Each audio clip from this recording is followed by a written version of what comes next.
Assalamualaikum warahmatullahi wabarakatuh. Salam sejahtera untuk kita semua. Perkenalkan, nama saya Daniar Marieta Rastika, NIM 24031021099 dari Program Studi Akuntansi PJJ S1 Universitas Siber Asia.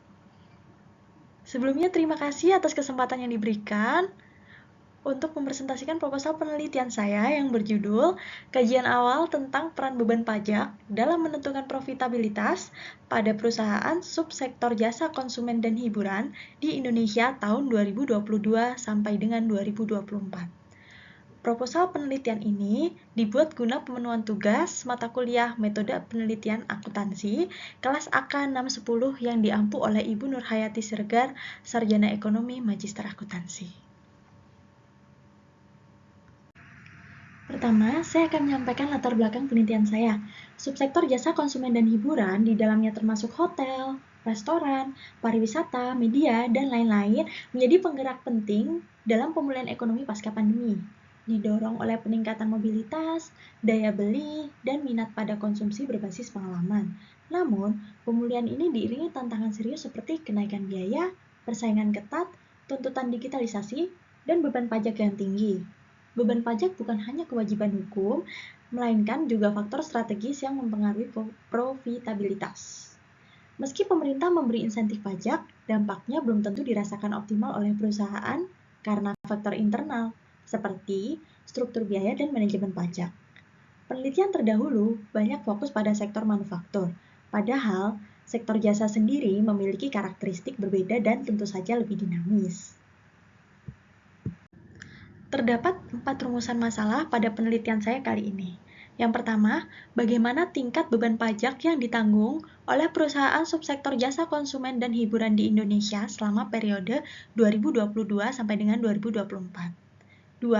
Sejauh mana beban pajak berpengaruh terhadap profitabilitas perusahaan dalam subsektor tersebut. 3.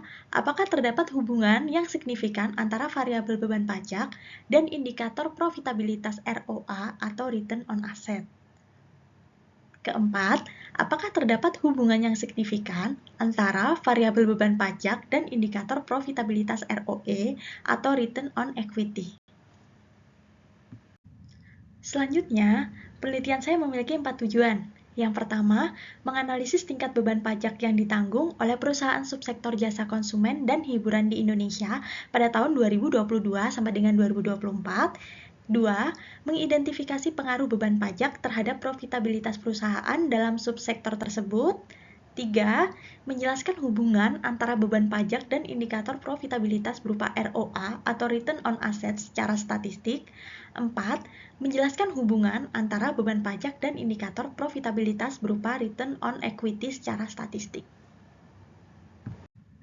Manfaat pada penelitian kali ini, yang pertama, bagi akademis, penelitian ini diharapkan dapat menjadi tambahan literatur tentang pengaruh pajak terhadap profit di sektor jasa dan hiburan.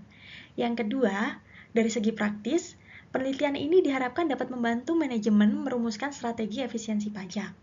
Yang ketiga, bagi pemerintah, penelitian ini diharapkan dapat menjadi masukan untuk kebijakan pajak yang seimbang dan mendukung usaha. Terakhir, bagi investor, penelitian ini diharapkan dapat menjadi pertimbangan dalam analisis kinerja dan efisiensi pajak perusahaan. Masuk ke bab 2, tinjauan pustaka. 1. Beban pajak dari sekadar kewajiban menjadi instrumen strategi korporasi. Dalam persaingan bisnis yang ketat serta lingkungan eksternal yang dinamis, beban pajak ini dipandang sebagai faktor strategis yang mempengaruhi profitabilitas perusahaan. Beban ini terdiri dari pajak kini dan pajak tangguhan, yang mencerminkan kewajiban langsung serta perbedaan waktu pengakuan antara akuntansi dan perpajakan. Beban pajak yang tinggi dapat mengerus laba bersih. Hal ini disampaikan oleh Aisyah dan Sari pada penelitian tahun 2021. Namun, perencanaan pajak yang cermat dapat meningkatkan efisiensi keuangan secara sah. Di tengah reformasi perpajakan dan digitalisasi di Indonesia, Nugroho dan Santoso pada tahun 2022 menyampaikan bahwa perusahaan perlu tidak hanya patuh, tetapi juga responsif dalam mengelola pajak sebagai bagian dari strategi keuangan yang menyeluruh. 2. Profitabilitas. ukuran nyawa dan arah bisnis. Profitabilitas mencerminkan keberhasilan strategi bisnis dan efisiensi operasional perusahaan yang diukur melalui rasio seperti ROA dan ROE. Dalam sektor jasa konsumen dan hiburan yang sangat dipengaruhi tren pasar serta minim aset fisik, menjaga profitabilitas menjadi tantangan besar. Beban pajak merupakan salah satu elemen biaya signifikan yang dapat mengerus laba jika tidak dikelola dengan baik. Hal ini disampaikan oleh Aisyah dan Sari pada tahun 2021. Oleh karena itu, pengelolaan pajak tidak hanya soal kepatuhan, melainkan bagian dari strategi keuangan yang penting. Di tengah ketidakpastian pasca pandemi, efisiensi biaya termasuk di dalamnya optimalisasi beban pajak menjadi kunci keunggulan kompetitif dan keberlanjutan bisnis. 3. Menghubungkan beban pajak dan profitabilitas, lebih dari sekadar korelasi. Banyak penelitian menunjukkan bahwa beban pajak yang tinggi berkorelasi negatif dengan profitabilitas, seperti ROA dan ROE. Hal ini disampaikan oleh Purnamasari dan Widarjo pada 2020. Karena pajak langsung mengurangi laba bersih. Namun, efisiensi pajak tidak selalu tergambar dari besar kecilnya pajak yang dibayar, melainkan dari strategi manajemen dalam mengelola kewajiban tersebut, misalnya melalui insentif, rekonsiliasi fiskal, atau metode akuntansi yang tepat tentunya. Di sektor jasa konsumen dan hiburan yang sangat bergantung pada volume penjualan serta loyalitas pelanggan, manajemen pajak menjadi alat penting untuk menjaga profitabilitas, terutama saat pendapatan perusahaan tidak stabil. 4. Kekosongan studi di sektor jasa konsumen dan hiburan. Selama ini, literatur keuangan lebih banyak menyoroti sektor seperti manufaktur, tambang, dan perbankan. Sementara, sektor jasa konsumen dan hiburan masih kurang mendapat perhatian. Padahal, sektor ini memiliki karakteristik unik seperti ketergantungan pada persepsi konsumen, minim aset tetap, serta pendapatan yang fluktuatif. Dalam konteks ini, pengaruh beban pajak terhadap profitabilitas menjadi lebih kompleks dan signifikan. Oleh karena itu, penelitian ini bertujuan untuk mengisi kekosongan tersebut dengan mengkaji hubungan antara beban pajak dan profitabilitas di subsektor jasa konsumen dan hiburan Indonesia pada periode 2022 sampai dengan 2024. Selanjutnya kita masuk pada kerangka konseptual. Penelitian ini menggunakan dua variabel utama. Yang pertama, variabel independen adalah beban pajak, diukur melalui total beban pajak dan effective tax rate atau ETR atau ITR. Variabel dependent yang kedua merupakan profitabilitas yang diukur dengan ROA dan ROE. Secara konsep, beban pajak yang tinggi dapat mengurangi laba, sehingga menurunkan profitabilitas. Namun, perusahaan juga bisa melakukan perencanaan pajak untuk meningkatkan efisiensi.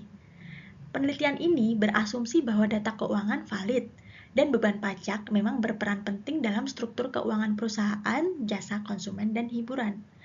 Hipotesis sementara, H1, beban pajak berpengaruh negatif terhadap ROA. H2, beban pajak berpengaruh negatif terhadap ROE. Selanjutnya kita masuk pada bab 3, metodologi penelitian. Penelitian ini merupakan penelitian terapan dan penelitian eksplanasi. Penelitian terapan digunakan untuk mencari solusi atas masalah yang nyata dengan menerapkan teori yang memang sudah ada. Penelitian eksplanasi bertujuan untuk menjelaskan hubungan sebab akibat antar variabel, seperti dalam konteks ini, pengaruh beban pajak terhadap profitabilitas. Keduanya relevan karena akuntansi dan perpajakan bersifat praktis dan sangat berkaitan dengan pengambilan keputusan di dunia usaha. Penelitian ini menggunakan pendekatan kuantitatif yang fokus pada data angka serta analisis statistik untuk menghasilkan temuan yang objektif serta dapat diuji secara empiris. Pendekatan ini cocok untuk studi akuntansi dan perpajakan karena berorientasi pada pengukuran keuangan. Penelitian akan menganalisis pengaruh beban pajak terhadap profitabilitas yang diukur dengan rasio ROA dan ROE. Data dianalisis dalam dua tahap, yakni statistik deskriptif untuk melihat gambaran umum data serta pola awal, dan kedua statistik inferensial, di mana menggunakan uji korelasi dan regresi untuk menguji hubungan dan pengaruh antar variabel. Selanjutnya kita akan membahas tentang populasi, sampel, dan teknik sampling. Populasi dalam penelitian ini adalah seluruh perusahaan, subsektor jasa konsumen dan hiburan yang terdaftar di BEI selama 2022 sampai dengan 2024. Subsektor ini dipilih karena bersifat dinamis, langsung terpengaruh atas daya beli masyarakat, serta memiliki kompleksitas dalam pelaporan keuangan serta pajak. Sampel diambil berdasarkan kriteria tertentu, yaitu 1. Terdaftar aktif di BEI selama 2022 sampai dengan 2024. 2. Menyajikan laporan keuangan secara lengkap dan dapat diakses secara publik. 3. Tidak dalam kondisi delisting atau suspensi. Serta 4. Memiliki data beban pajak serta rasio ROA dan ROE. Teknik sampling yang digunakan pada penelitian kali ini merupakan purposive sampling, yaitu pemilihan sampel berdasarkan kriteria yang sesuai dengan tujuan penelitian, untuk memastikan kualitas dan relevansi data yang dianalisis sudah sesuai.